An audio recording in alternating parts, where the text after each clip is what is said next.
tardes, bienvenidos a Políticas Públicas 2030, un programa hoy muy interesante. Hoy está el doctor Miguel Ángel Secchi conduciendo junto al doctor Jorge Neira y tenemos a el doctor Eduardo López, infectólogo médico.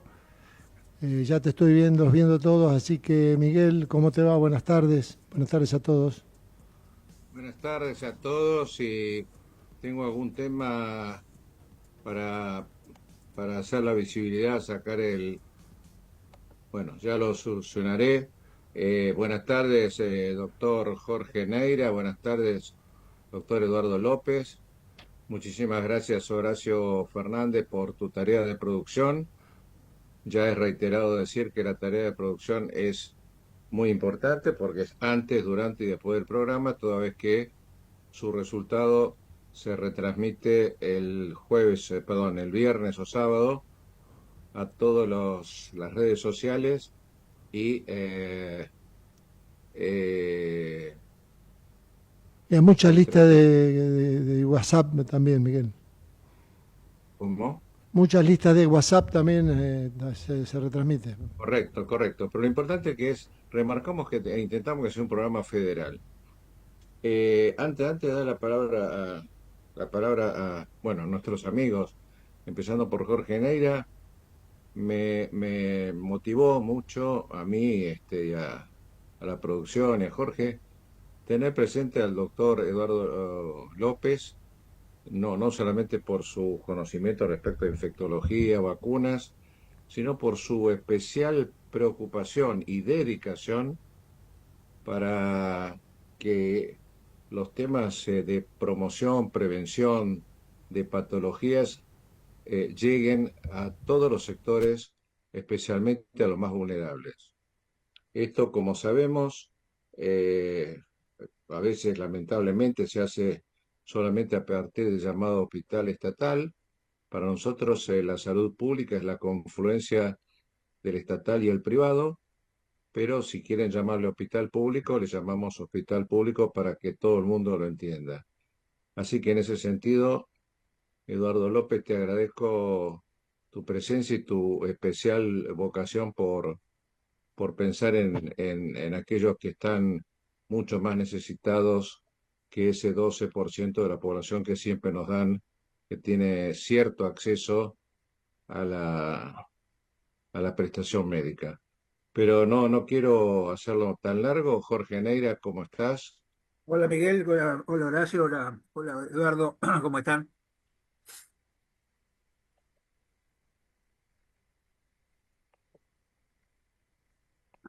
Bueno, no sé qué le pasó a Miguel. Hola Eduardo, ¿cómo estás? Yo Hoy bien, ¿vos me un poco escuchás el tema, ahora?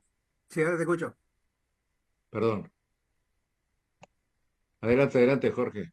Bueno, no, quería decirle Horacio que antes de empezar a hablar del tema de vacunas, que es un tema interesante para hablar en esta época, me gustaría revisar con vos el tema de la semana epidemiológica. El Ministerio publicó la semana epidemiológica 1, pero lo interesante me parece ver las 52 semanas epidemiológicas anteriores.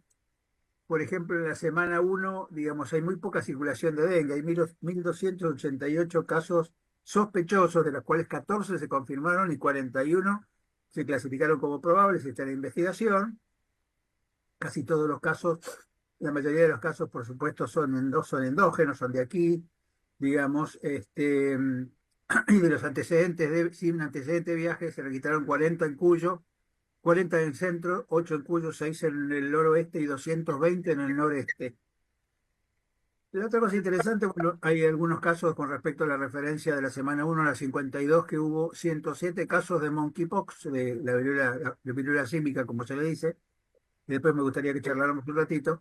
Y hay un tema que me parece que es muy importante y que por ahí la gente desconoce, es que entre la semana 1 y la 52 del 2024 hubo 1.226.639 casos de enfermedad tipo influenza, eh, con 178.185 casos de neumonía y 184.663 casos de bronquiolitis. Lo interesante de la bronquiolitis que disminuyó 22% con respecto al periodo 2023, y aquí quizás la vacuna tuvo alguna importancia. Pero yo quisiera destacar esto porque en general uno siempre se asusta con el dengue, no hay casi circulación de COVID, solamente las primeras semanas del año pasado.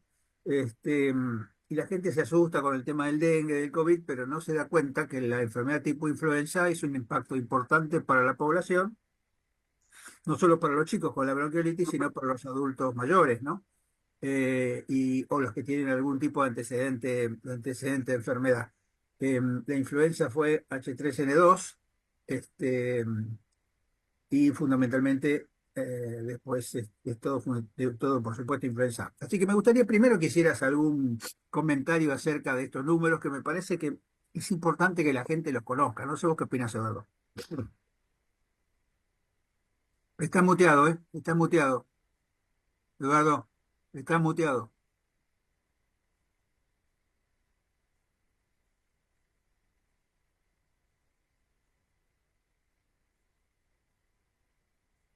Seguí muteado. Quizás tenga que salir y volver a entrar, me parece.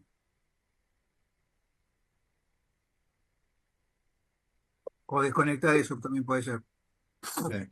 2 minutos, ¿eh? Ahí estás, ahí estás, Ahí estoy. ahí estás, perfecto. Perfecto. Bueno, en primer lugar, la enfermedad tipo influenza y las infecciones respiratorias en Argentina como entidad es la más frecuente de todas, Claro. diríamos.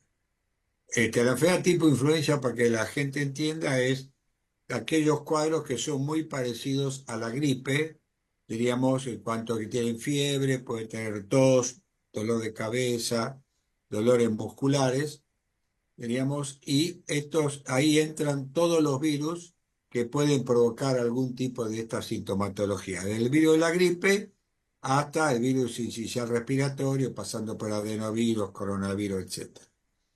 El otro dato interesante es que el año pasado hubo en general menos casos de enfermedad tipo influenza que otros años.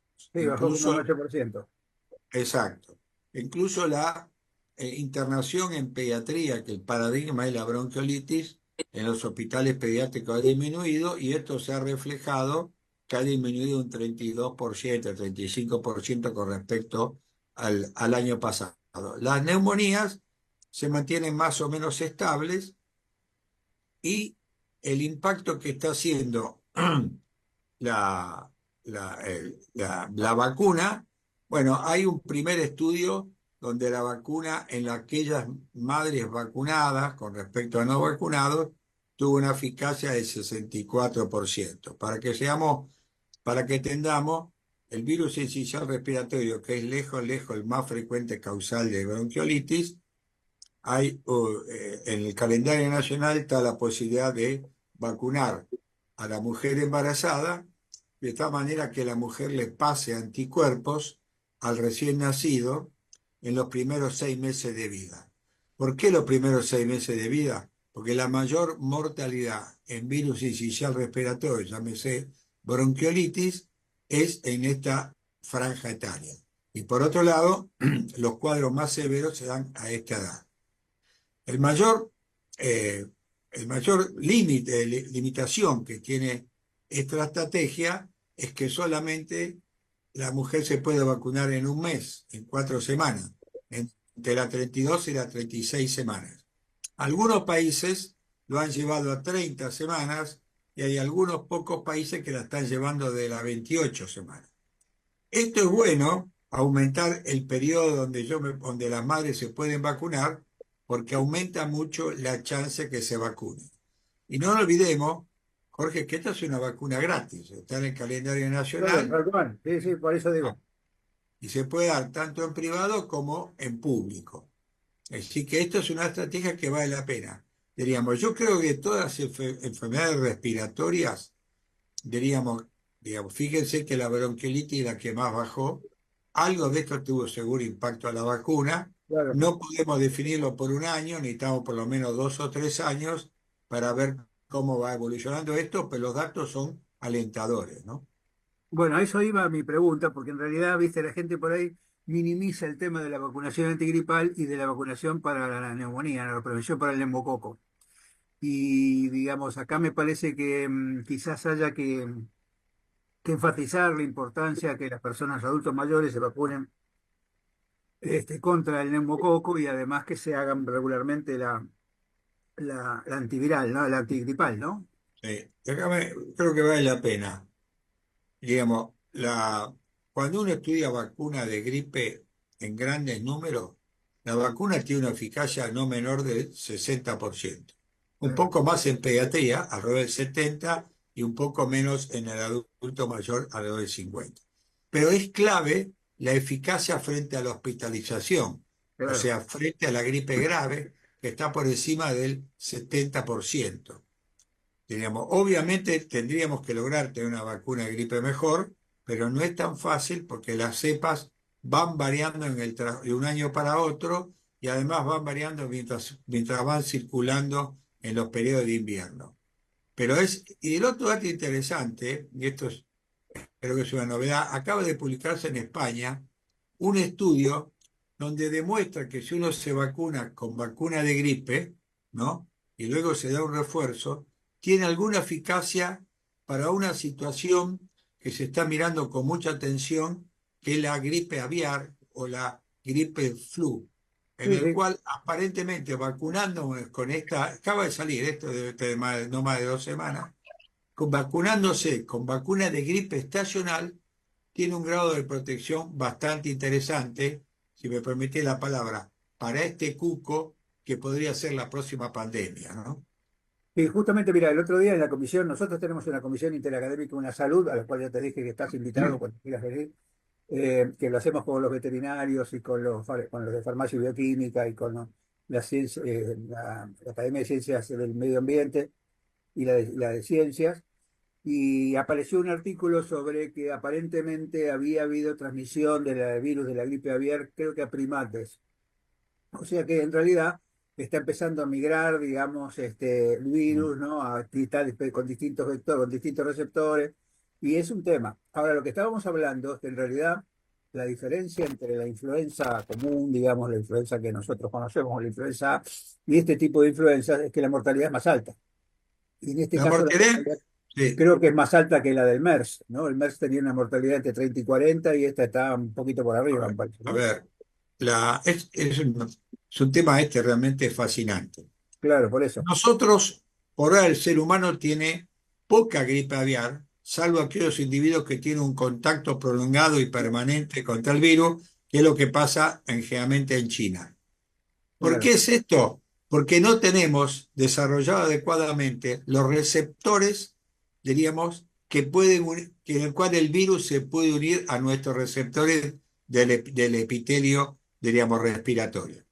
Y el segundo punto, que es lo que hay que estar atento, que empezó a estar en bovinos, diríamos, en algunos primates, pero el mayor riesgo es que apareció en algunos porcinos. Los porcinos son la gran cotelera de los virus de influenza. Y ahí es donde Claro. se producen las grandes mutaciones. El caso de la gripe pandemia que tuvimos algunos años atrás, en el 2009, estuvo vinculado a que una granja de porcinos, el virus logró mutar y adaptarse al ser humano. Entonces, Ahora, el hecho de interesante destacar, Eduardo, que la del 2009 fue H1N1, que fue la misma que la gripe española. fue la misma de la gripe española del año hay 1918. mucho atrás, que fue el año 1917, si no me Claro. equivoco, y fue exactamente el mismo virus. Debe tener muy pequeñas diferencias genómicas. Y el otro dato interesante de la gripe pandemia, estamos hablando casi historia de la medicina, que aquellos individuos que estaban vacunados múltiples veces con la gripe estacional, con las vacunas comunes, eran individuos mayores de 50 a 55 años, no tuvieron tanta cantidad de casos como si lo tuvieron los niños, adolescentes y adultos jóvenes en la Claro. pandemia. ¿Por qué?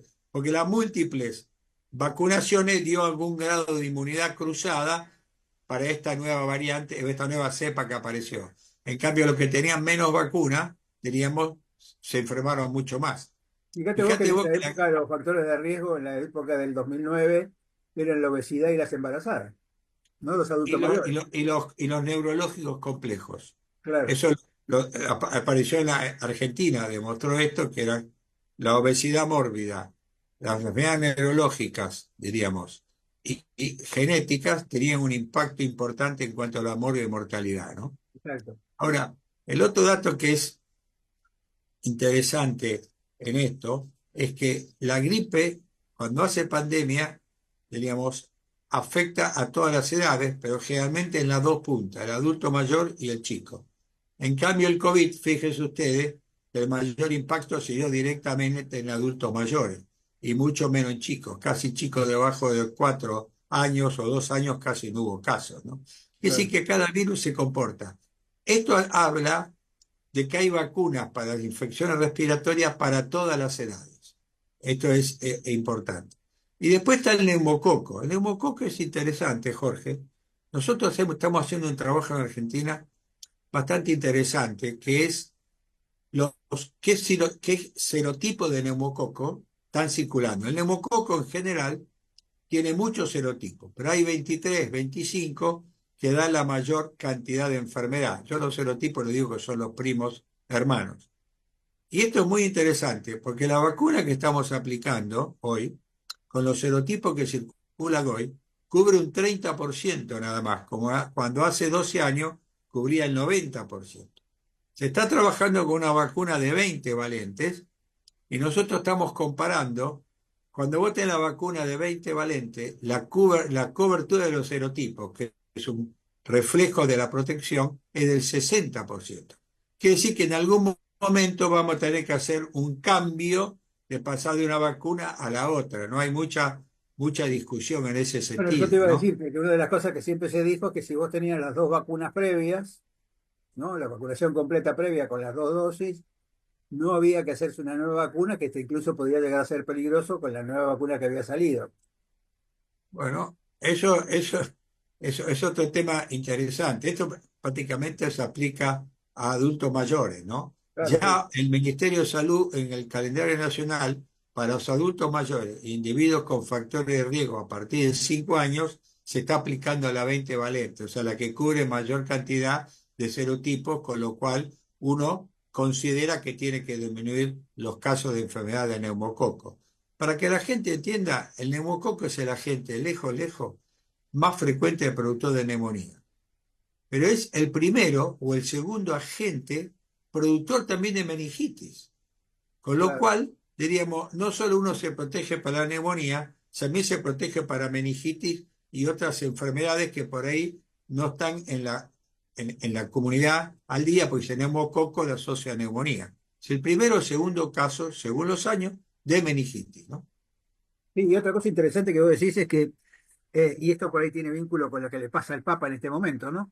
La posibilidad que el hemococo también puede producir bronconeumonía, no solamente neumonía, porque la neumonía, digamos, es una infección localizada, generalmente lobar, la clásica, ¿no? El dolor tipo punta de costado, la consolidación en la placa, a veces acompañada del herpes labial, y eso te da el diagnóstico de neumonía, y cuando tiene eso casi le pones el moño de neumonía neumocóxica.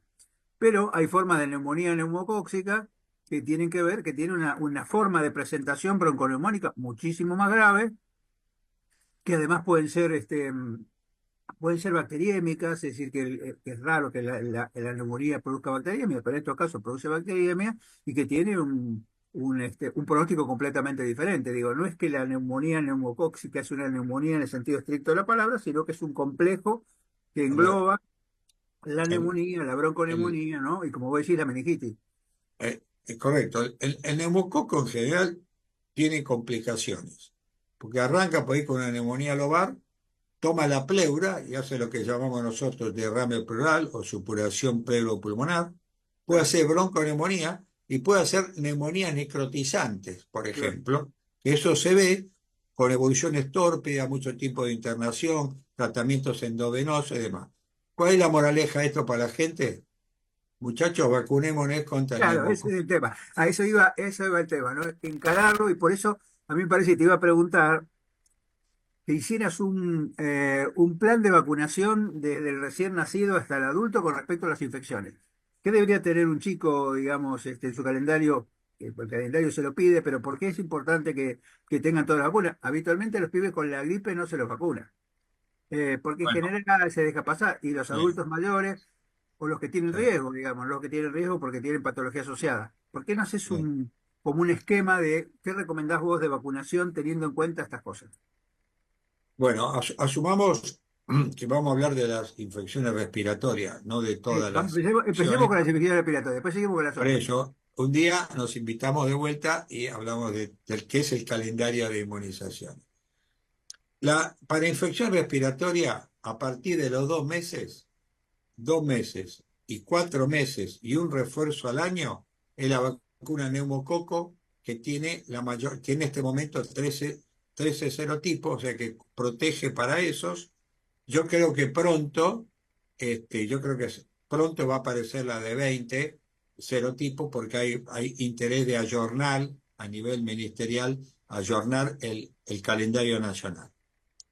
El segundo elemento es la vacuna de influenza, que se da a partir de los 6 meses y las primeras 2 dosis se dan en el primer año o en el año y medio de vida. En algunos países, mirá vos qué interesante, Jorge, ya la vacuna de gripe se da hasta los 6 años, países de América Latina. Argentina es uno de los pocos países de América Latina que la vacuna de gripe la aplica hasta los 2 años. Claro. ¿Por qué es importante el tema de los edad escolar y preescolar? Porque son los que arrancan con la gripe en las comunidades. Si vos analizás Argentina, es muy claro. Argentina comienza a circular el virus de la gripe en forma intensa a partir de marzo, que es cuando empiezan las escuelas. Claro. Entonces, este es un punto que a veces es una vacuna que pasa desapercibida porque uno cree que en el chico se enferma poco. La gripe es así, afecta muy importante a los menores de un año y a los adultos mayores. Pero hay un tema que no es menor, absolutamente. El chico adolescente generalmente lo cursa con una enfermedad tipo influenza, un poco de fiebre, catarro, moco, pero trae el virus a la casa, donde ahí Claro. puede convivir con adultos mayores, como los abuelos. ¿Quién de los abuelos no cuidamos nietos un fin de semana, por ejemplo? Y esto es un ejemplo típico, por eso yo digo que en la gripe hay un círculo virtuoso, lamentable, que arranca con la edad preescolar y escolar, pasa a la casa, lo afecta a los padres, pero puede afectar en mucho más demasía a los que tienen factores de riesgo o los adultos mayores, como son los abuelos, ¿no? Exactamente. Y después, el resto de la población, ¿cuál debería ser el calendario para el resto de la población con respecto al neumococo y con respecto al virus de Bárbaro. influenza? Bueno, para los adultos mayores, perdón, los individuos mayores de 5 años con factores de riesgo, enfermedad pulmonar crónica, enfermedad respiratoria, inmunodeficiencia, etcétera, ya se pide que se den una dosis de Prevenar 20. Eso es bueno. En los adultos, el esquema que se ha utilizado es, primero, una vacuna conjugada, llámase 13 o 20, y luego de 6 meses a un año, la vacuna clásica, diríamos que es de 23 valentes, tiene menos eficacia, pero ayuda a aumentar los títulos de anticuerpos de la vacuna de 3. Cuando entre la vacuna de 20, que yo creo que va a ser, si no es este año, va a ser el año que viene, porque insisto, se está trabajando muy fuerte para ayornar y actualizar el calendario nacional de inmunizaciones, yo creo que la de 20 va a entrar y esto nos va a mejorar de 30 por lo menos a un 60%. Y vos decís que Esto la gente que es ya el tiene... adulto. Y el adulto tiene que vacunarse todos los años para gripe. Sin ¿Y ninguna cuáles duda, a serían los partir de meses? ¿Cuáles serían los meses recomendables? Porque a veces la gente se olvida y se acuerda en junio. febrero, marzo. Febrero, marzo son los ideales. Pero si un adulto mayor llegó a mayo, junio y no se vacunó, sí se vacuna. ¿Por qué? Porque en 10 días la vacuna de gripe en los adultos ya empieza a tener títulos protectores. Entonces, no digo que nos vacunemos en noviembre o diciembre, pero vacunemos aunque hayamos pasado la época óptima, como bien planteás vos, digamos, siempre hay chance porque en 10 días ya tiene anticuerpos. Si uno mira con detalle la circulación de virus de gripe del 2024, ¿no? Ahí en ese famoso boletín nacional, van a ver que gripe en la Argentina se extendió casi con muy pocos casos en enero o febrero, pero ya hubo. Después el pico del invierno y este año se estiró casi hasta noviembre. Quiere decir que el virus de la gripe se va adaptando. Y como el virus se va adaptando, nosotros también tenemos que adaptarnos vacunándonos, que es el mejor método de protegerse. La segunda es la consulta precoz, que es otro tema que no hay que olvidarse. Bueno, estoy con gripe más. Un adulto mayor, la consulta precoz es fundamental porque por ahí es gripe, que uno puede darle las primeras 48 horas tratamiento antiviral, que en general responde bastante bien. ¿Y cuál sería ese tratamiento antiviral, Eduardo? El tratamiento antiviral es una pastilla, es un comprimido que se da por boca que se llama oseltamivir. Si uno lo da dentro de las primeras 48 horas, disminuye todos los síntomas y algunos autores plantean que se evitan las complicaciones. Nosotros hicimos un estudio, Jorge, que está publicado en Estados Unidos, cuando fue la pandemia, Claro, me acuerdo. dándole a los chicos precozmente, diríamos, versus a los chicos que no le damos. Y los síntomas, dolor de cabeza, fiebre alta, dolor de garganta, etcétera, disminuyó más rápidamente de lo que le dimos los Celtamivir a que no lo dimos. Y el otro dato interesante, cuando dimos Celtamivir en las familias, como profilaxis secundaria a los integrantes de la familia, mientras aquellas familias que lo recibieron, dimos, la eficacia fue alrededor del 50-60%. Quiere decir que es una herramienta que hay que utilizarla. Habitualmente, Jorge, no se utiliza. ¿Está bien? Bueno, a eso te iba a Pero decir. En realidad lo que es importante para la gente es que cuando voy a decir, yo le doy en las primeras 48 oseltamivir, es cuando vos sabés que tiene influenza. Es decir, cuando vos le hiciste el sí, estudio para saber que tiene influenza, no es obviamente. que tiene un diagnóstico presuntivo. Digo esto No, para correcto. descorazonar No, a es aquellos que dicen, correcto. bueno, me compro un Por eso, oseltamivir y si tengo síntomas me lo tomo. no es así. No es enfermedad tipo influenza. Es cuando usted tiene síntomas, le hace el método rápido, que dura Claro, 20-30 claro, minutos, da positivo, está. En Estados Unidos, esto se hace de rutina, es lo que se llama el bedside diagnóstico. El claro, diagnóstico prácticamente al lado de la cama en ambulatorio. Yo lo claro, puedo contar. Mi hijo en Estados Unidos y dos de los hijos se pescaron gripe. claro. Bueno, El quédate ahí diagnóstico lo porque ahora nos hicieron tenemos que muy ir. precozmente porque lo hacen ahí en la guardia o en los Claro. mismos consultorios de los médicos, ¿no? Quédate ahí que tenemos que ir a un corte y después seguimos y retomamos este tema que me parece muy interesante para que la gente entienda. Así que nos vamos al corte, Miguel. Sí, adelante, adelante.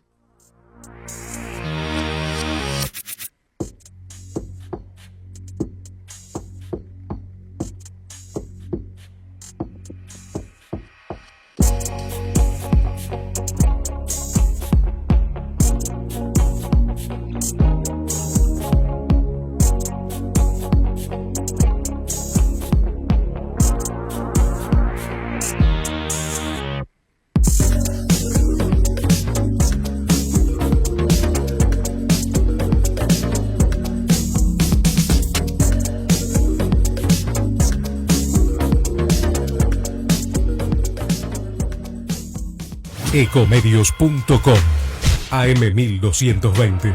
Estamos con vos. Estamos en vos. Informate en ecomedios.com.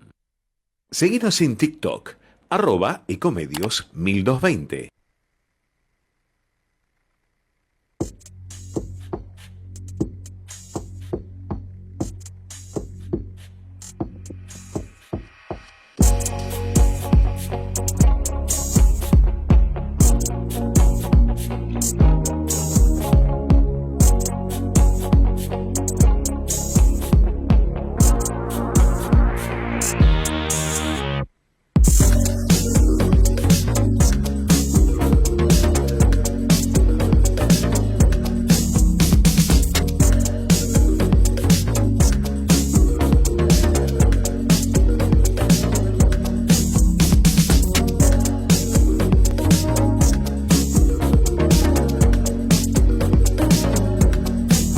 Bueno, continuamos con Políticas Públicas 2030 luego del corte. Jorge, ya está Eduardo, Miguel se está conectando. hablando, me parece interesante el diagnóstico precoz y sobre todo el diagnóstico de certeza con el estudio rápido que te permite saber que le vas a dar oseltamivir, porque entonces recuerdo cuando fue la epidemia H1N1 que se prohibió la venta ambulatoria de oseltamivir en las farmacias, tenía que ser con receta del Estado porque era una forma de asegurarse que no se malutilizara el medicamento, porque no se utilizara en casos que no tenía indicación. Correcto. Así que Esto es así. dale, me parece que es un tema interesante tener en cuenta y que la gente sepa. Yo creo que esto que vos decís de los nietos y los abuelos es una cosa muy común, porque como vos decís, todos los que tenemos nietos, es muy común que uno conviva con ellos y tosan y le tosan en la cara porque hasta les resulta gracioso y después resulta que ellos se les va al día siguiente y uno se pasa una semana no con síntomas, ¿no? Eh, Correcto. y lo que te quería preguntar con respecto a esto, ¿qué pasa con la vacuna del virus sincicial respiratorio para adultos? ¿Qué es lo que se ve? ¿Qué es lo que se prevé? ¿Qué es lo que se viene, digamos? Bien, parece que estudiamos del mismo artículo. No, Acaba de quizás acaso publicarse, vos, yo te pregunto las inquietudes. acaba de publicarse un dato muy importante que es la vacuna de virus sincicial respiratorio en adultos, que tuvo una eficacia casi del 70%, Claro. 67%. Ahora, ¿qué pasa? ¿Por qué uno tiene que empezar a ponerse la vacuna de virus sincicial respiratorio? Porque el segundo virus causal o tercero de enfermedad grave respiratoria en adultos mayores es el virus sincicial respiratorio, que Claro. generalmente en adulto mayor uno tiene pensado, bueno, el virus de la gripe, ya estoy vacunado para la gripe. Cuando se empezó a estudiar el adulto mayor, viendo qué virus le causaba enfermedad, se vio que el virus sincicial respiratorio, que se creía que era patrimonio de los chicos, especialmente de los menores de 2 años, también tenía un impacto en adulto mayor. La vacuna está disponible, hay 2 laboratorios que la tienen, diríamos, y los resultados de seguridad son bastante altos, con lo cual es ¿Y una ya está vacuna. disponible en Argentina, Eduardo? ¿Cómo? ¿Está disponible en Argentina? La vacuna de ambos laboratorios están disponibles en Argentina y se están dando, todavía no se ha incorporado al vacunatorio, al calendario nacional, porque tenemos un problema complejo en esto, Jorge, es que el adulto mayor se vacuna poco y el adulto con factores de riesgo se vacuna poco también. No sé si es porque a veces los especialistas no recomiendan o hay un falso concepto que es me di la vacuna de gripe, igual me engripé, que no tiene nada que ver una cosa con la otra. Y además está el tema que es una vacuna, diríamos que es onerosa, con lo cual por ahí necesitamos que en algún momento se discuta si vale la pena incorporarlas o no. La otra vacuna que nos olvidamos y es gratuita es la vacuna de COVID. Claro. COVID circula poco, pero cuando uno va a analizar los pacientes que se internan en terapia intensiva, sobre todo adultos, hay un grupo que son por vacuna de COVID, que son provocados, perdón, por el virus de COVID, por el SARS-CoV-2. Sí, sí. Esto es una vacuna que la gente le ha asumido que no hay más COVID. En Sí, claro. Estados Unidos este año hubo un brote de COVID, eh, diríamos, interesante, diríamos, y creo que es una vacuna que a la medida que se está perfeccionando, es una vacuna que yo creo va a tener un rol, diríamos, en esto, como puede ser el trío de vacunas, en un brazo la de gripe, en otro brazo la Claro. de Sí, COVID sí, y en una pierna la de sincicial respiratoria. sí, lo ideal es que en Digamos, algún momento las plataformas sean una sola, ¿no? sí, sí, sí, correcto. Lo que pasa es que todavía no se logró colocar bien con la metodología de mRNA COVID y gripe juntas. Este es el Claro, tema. sí, sí, sí. O digamos también COVID, gripe con sincicial, ¿no? Gripe con sincicial todavía no está todavía la vacuna disponible, Porque ¿no? hay un tema de costo-efectividad. ¿Cuánto cuesta la atención de los pacientes con neumonía grave, y las complicaciones que tiene, digamos, no solamente la mortalidad, sino las complicaciones, y cuánto más barato es la vacuna, ¿no? Esto A digo ver, para el calendario nacional. las neumonías graves en adultos mayores de 60 años o individuos que tienen factores de riesgo interesantes, casi siempre es un paciente que tiene algunos días de terapia intensiva.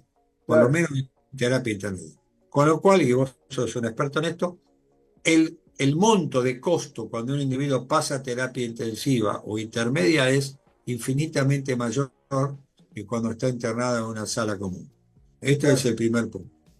Lo segundo, en las neumonías graves, en el adulto mayor y en el individuo que tiene factores de riesgo, uno sabe cómo comienza, pero no sabe cómo termina. Absolutamente. Y esto es un dato que hay que tenerlo en cuenta. Si yo tengo una vacuna de gripe que a mí me protege un 70% para las formas graves, y a mí me conviene ponérmela. Esto es un Obvio. poco de idea. Claro.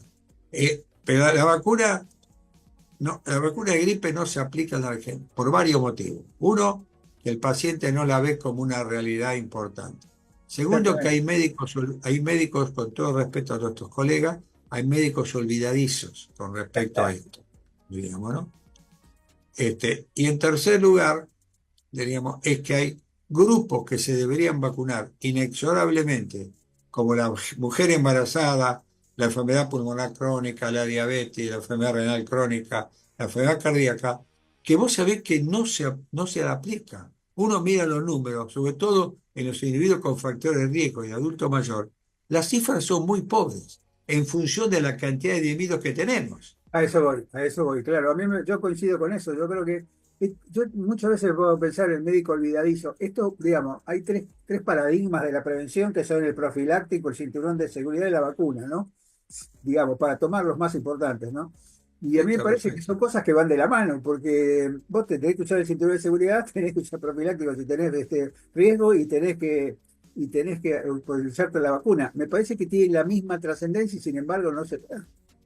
Yo siempre digo, Correcto. ningún médico le dice al paciente, ¿tú usas cinturón de seguridad?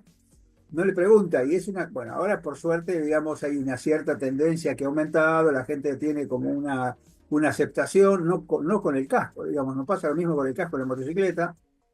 Por ejemplo, tener un arma en la casa aumenta 5 veces la posibilidad de un homicidio no intencional y 3 veces la posibilidad de un suicidio, porque tenés una cosa a mano que te resulta fácil. Entonces Sí. también parece que todas estas cosas que tienen que ver con la prevención, uno se pregunta por qué se olvidan, ¿no? ¿Por qué se olvidan de indicar la vacunación? No creo que sea por un tema antivacuna, ¿no? ¿Vos qué opinás? No es por eso. Yo creo que no se visualiza adecuadamente la enfermedad. Yo Claro. estoy convencido de eso, El impacto absolutamente. más que no es que la enfermedad, el impacto que la enfermedad tiene, porque la enfermedad la conocen, lo que parece como que No, no, claro, el impacto de lo que puede pasar. Sí, correcto. claro, el impacto Sí, que sí, lo que genera una enfermedad como esta, ¿no? Por ahí se preocupa, todo sí, el mundo está preocupado por la gripe aviar o por la gripe, la monkeypox, la gripe símica, como le dicen, y no se preocupa por una cosa que es mucho más cercana y mucho más presente, digamos, que es el de la influenza o la enfermedad tipo influenza. Me quedó clarísimo, me parece que está muy bueno las recomendaciones que está dándole para la audiencia porque clarifican mucho las cosas. Volvamos otra vez al tema de la viruela aviar, ¿no? Perdón, de la gripe aviar. Eh, no, viruela sísmica o gripe bueno, aviar. viruela símica, por eso te digo, no, de la gripe aviar. La gripe aviar, viste que empezó hace muchos años, siempre, no sé por qué es en el sudeste de Asia, debe ser por las características que tienen de crianza y la cercanía que tienen los animales, porque yo creo que los primeros casos aparecieron en Vietnam, ¿no? Y cuando uno ve, digamos, las epidemias de peste históricamente en el mundo, desde la época de Justiniano o incluso desde la época de Pericles, empezaban siempre en el sudeste de Asia, ¿no? Y el SARS-CoV-1 empezó también en el sudeste de Asia, ¿no? Parece como que hay por algún motivo hay alguna cosa facilitadora. Pero lo interesante, digamos, de esto es que hasta ahora no había mutado el virus hacia las personas, ¿no? Y como vos decís, en estos criaderos enormes de aves y qué sé yo, cada tanto hay un caso en una persona que tiene contacto muy íntimo con los animales, pero no con un animal, sino con gran cantidad de animales, y no pareciera haber contagio de persona a persona, ¿no? O sea que lo que falta es que mute, digamos, como vos decís, el receptor para que el enfermo pueda desarrollar la enfermedad, ¿no? Eh, la clave acá es que empieza a adaptarse el receptor. Los Claro. receptores para la gripe pandémica, la gripe común, es uno, y el otro con pequeñas diferencias, pero son distintos y todavía el virus no se adapta. ¿Por qué ocurre en el sudeste asiático? Porque hay una cultura ancestral que prácticamente las aves de corral conviven con las personas. Claro. Hay criaderos de aves de corral, pero están íntimamente íntimamente en contacto permanente con las personas.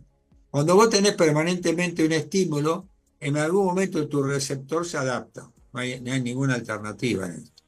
Y eso es lo que pasa, pasa en China, lo que pasa en el sudeste asiático, ¿no? Esta gripe aviar,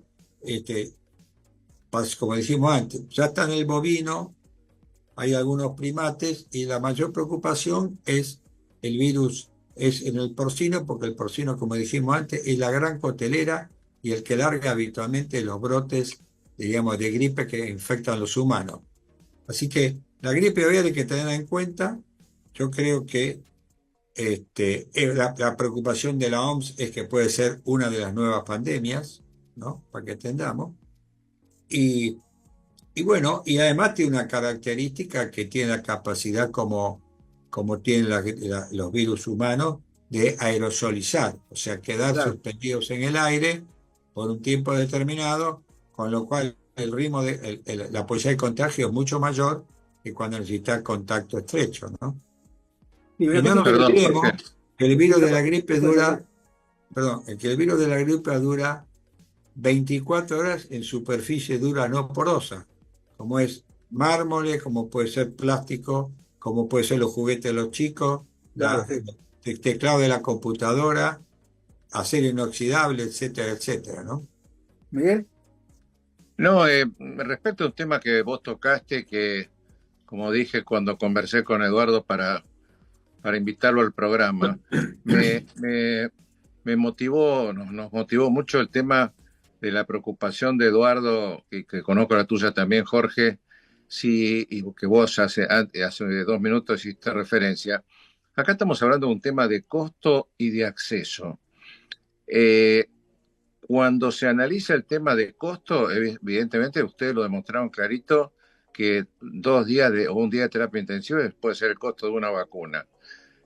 ¿Cuál es la política federal, nacional, política pública que ustedes imaginan para, a través de un tema de difusión educativo, de promoción de la salud, que podemos desde este programa y de todas las vías que tengamos, tratar de recomendar a las autoridades y a la población para que todo esto tan importante que han hablado ustedes hoy tenga aplicación eficaz y efectiva? A ver, es una muy buena observación, Miguel. Argentina tiene un calendario de inmunizaciones bastante aceptable, te digo, a la par de muchos países centrales. Pero tiene un problema muy crítico, que son las coberturas. Para que tengamos una idea, en el año 2023, que son las últimas coberturas publicadas, un chico, desde el periodo del recién nacido hasta los 18 meses de edad, se dejaron de aplicar 2 millones de vacunas, algo más de 2 millones de vacunas. Es una enormidad, que dice que algún chico no está vacunado, o algún chico está incompleto, o muchos chicos están incompletamente vacunados. Ahora, ¿por qué son las coberturas? En general, cuando alguien no se vacuna, digamos, sobre todo los niños, hay 3 opciones. Padres antivacunas, la reticencia o duda a vacunarse y el acceso. El acceso es cuán fácil es vacunarse en el sistema público. ¿Está bien? Correcto. Y el tema primero, en la Argentina, el más importante es el acceso. Nosotros hicimos una encuesta en octubre del 2021 y le preguntamos a la gente por qué no se fue a vacunar. Mirá qué interesante, un 40% dije tuve miedo de contagiarme de COVID. El otro 60%, 50%, para ser número redondo, me fui a vacunar, pero yo trabajo y los vacunatorios están cerrados. Primer punto. Segundo punto fue el vacunatorio tiene restringidos los horarios y no hable sábado, domingo, feriado, que es donde yo estoy más libre para llevar a vacunar a mi chico. Y el tercer punto del acceso fue, me cerraron mi vacunatorio o no tiene las vacunas cuando me fui a vacunar y no tengo plata para ir a un vacunatorio más lejos. ¿Qué significa esto? En un país como el nuestro, el acceso es clave. ¿Qué es el acceso? ¿Cuánto le facilitamos a la gente ir a vacunarse? Si yo trabajo y vuelvo a las 5 de la tarde, ¿cómo hago para vacunar a mis hijos o a mis adolescentes? O yo mismo, si el vacunatorio cierra a las 2 de la tarde. ¿Me explico? Y muchos Correcto. a las 12. El otro tema es que a veces la pregunta fue, fui a vacunarme y no encontré la vacuna. Y la tercera es que no me abre sábado y domingo y feriado. Todas estas responsabilidades no son del Ministerio de Salud de Nación. El Ministerio de Salud de Nación lo que tiene que hacer es entregar en tiempo y forma las vacunas. Pero quien las aplica es provincia o municipalidades o departamentos. ¿Me Correcto. explico? Entonces creo que hay que cambiar el paradigma de que la vacuna sea pasiva. Si el paciente va, si el individuo va, si el chico va, si el adolescente va, lo vacuno. Y si no viene, bueno, no viene. Creo que uno tiene que ir a buscarlos. Por ejemplo, hay vacunas que tienen un rol crucial, la escuela, por ejemplo. La vacuna de los adolescentes, cuando vos vacunás en la escuela, tiene una cobertura mucho mayor que cuando se van a vacunar a los vacunatorios. Aún en los vacunatorios privados, porque el adolescente para vacunarlo requiere que vos le explique bien, que entienda qué significa esto. Mira, yo cuando fui secretario de Salud del Partido General Viamonte de la provincia de Buenos Aires, teníamos unas coberturas para la vacuna de VPH, la vacuna del papiloma, que evita cáncer, que ese es un tema no menor, que evita cáncer, de alrededor del 40%. Entonces decidimos vacunar, hacer una campaña de vacunación en las escuelas. Le mandaba un papel a los padres donde le decíamos que queríamos vacunar, si estaba de acuerdo, que nos contestara, o si no, que incluso viniera a ver cómo vacunábamos. Y vacunábamos entre la salida del turno mañana y la salida del turno tarde. La vacunación creció al 92% de cobertura. Puede decir, bueno, es un municipio chico. Sí, es verdad, es un partido chico, pero tiene distancia de 20 kilómetros para llegar a un vacunatorio de los pequeños pueblos. Claro. Y son muchas veces caminos por tierra. Se hizo y llegamos al 92%. Esto es un buen modelo. ¿Qué hizo Australia con la vacuna? Fue a vacunar a las escuelas. Mirá qué interesante. Utilizando los líderes o influencers, jugadores de rugby, por ejemplo, actrices, jugadores de tenis, y empezaron por las mujeres en las escuelas. Mirá qué pasó. Los varones que no estaban vacunados empezaron a exigir la vacuna. ¿Por qué no a mí? Tal es así que al otro año incorporaron la vacuna a varones y mujeres. Hoy prácticamente Australia no tiene cáncer de cuello uterino. Lo mismo pasa con los países Yo creo nórdicos. que, según los datos que yo tengo, habría que ver si cambiaron, pero hay más o menos 1.200, más de 1.200 municipios y comunas en todo el país, ¿no? O sea que en realidad tanto el municipio como la comuna, que es un municipio más chico, son las unidades que vos podés tomar modelo como para hacer todos estos programas. Y si vos Exacto. reprodujeras el programa de un municipio en los 1.200, en los más de 1.200 municipios o comunas, vos tendrías el problema resuelto con la misma metodología. O sea que en realidad lo que hay que hacer es una metodología que sea acorde, digamos, a la necesidad, y después la implementación pues debería ser en espejo.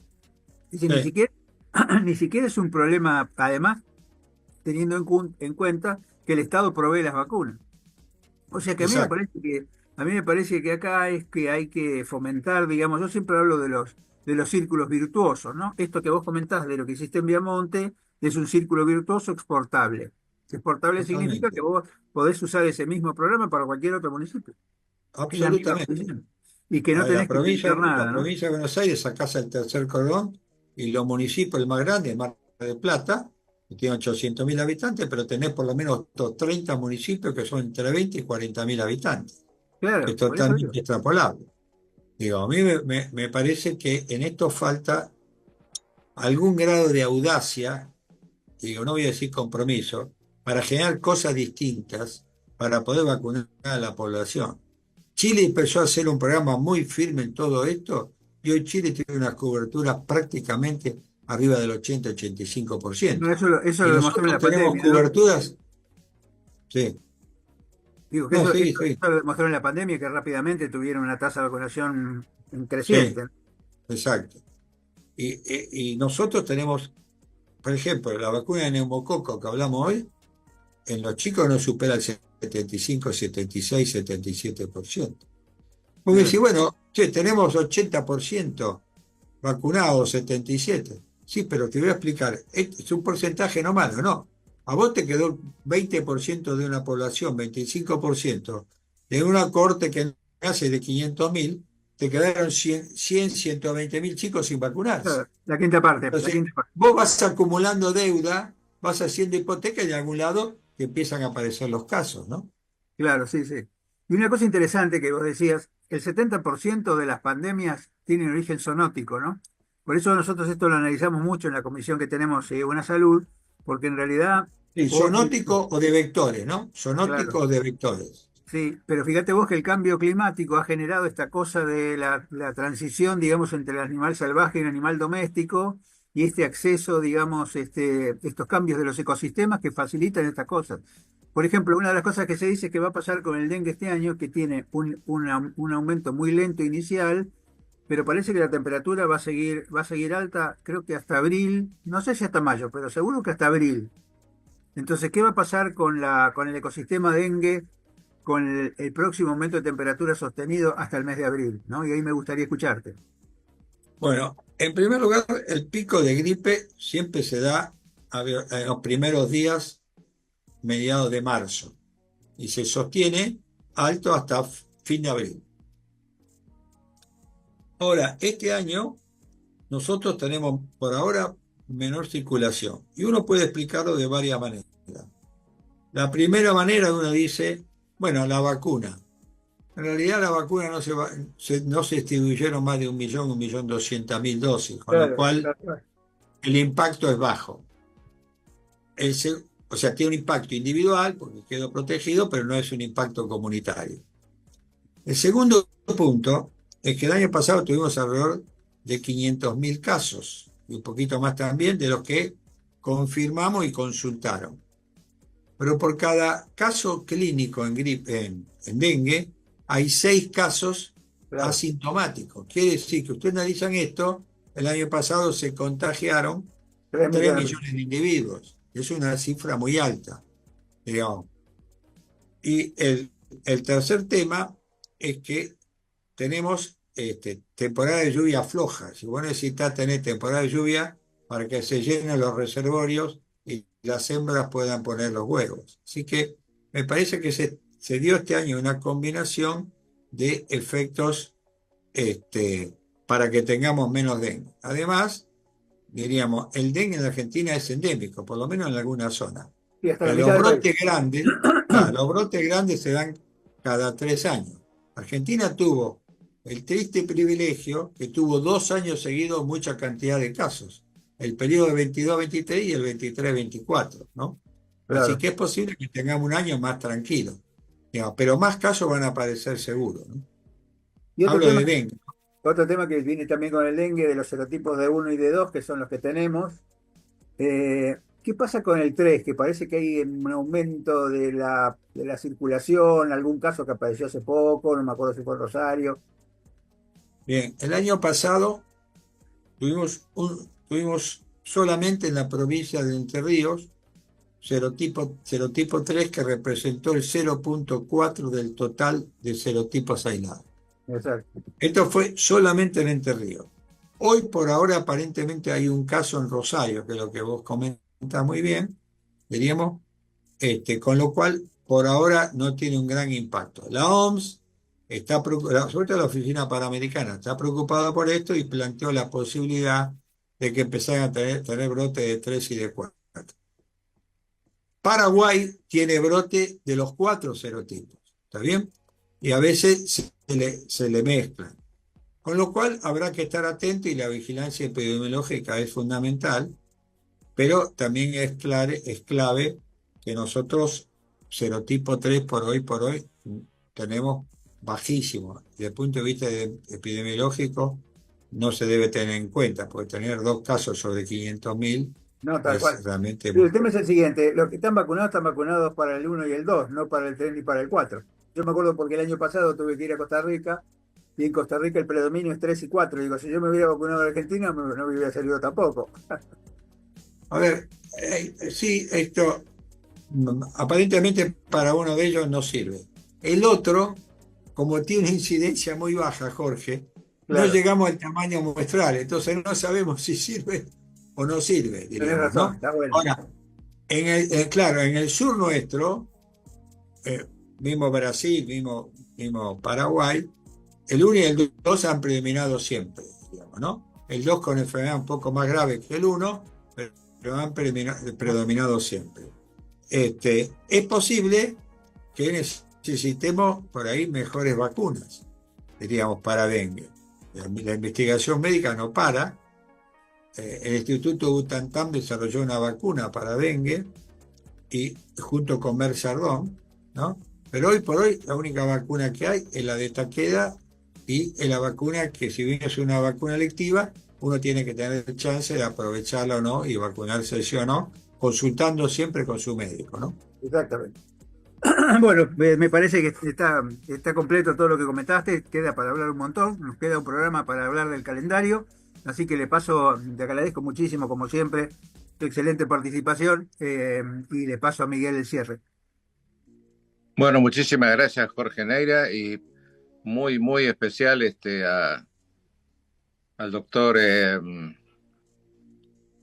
López. Para mí, agotada las inquietudes que pueden llegar a la población y el desafío que plantea en cuanto a que, si bien el Ministerio provee las vacunas, habría que establecer un sistema de gestión para reproducir lo que el doctor hizo en General Viamonte, creo que fue el municipio que mencionó, y me parece que es una forma de acceso concreto, medible, y que dejaría de preocupar tanto a los efectores que manejan los dineros el tema del costo. O sea, estamos promocionando y preveniendo patologías que evidentemente en su tratamiento son mucho más costosos.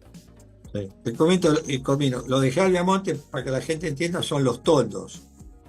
Porque la gente lo conoce mucho más como los toldos que como General Viamonte. Cerca de Chacabuco, ¿no? Exactamente. Entre Bragado, Junín y 9 de julio. Bueno, Eduardo y Jorge, muchísimas, pero muchísimas gracias. Es un orgullo para el Grupo Medeos y para el foro tenerlos a ustedes con esto, y va a llegar a todo el país en 48 horas. El orgullo de tenerlo, Eduardo. Así que muchas gracias. Muchas gracias, Muchas gracias por la invitación. Hasta luego. Un abrazo grande para los dos. Chau, chau. Buena semana para todos. Igualmente, y buen fin de semana, que ya se llega. Así es. Igualmente.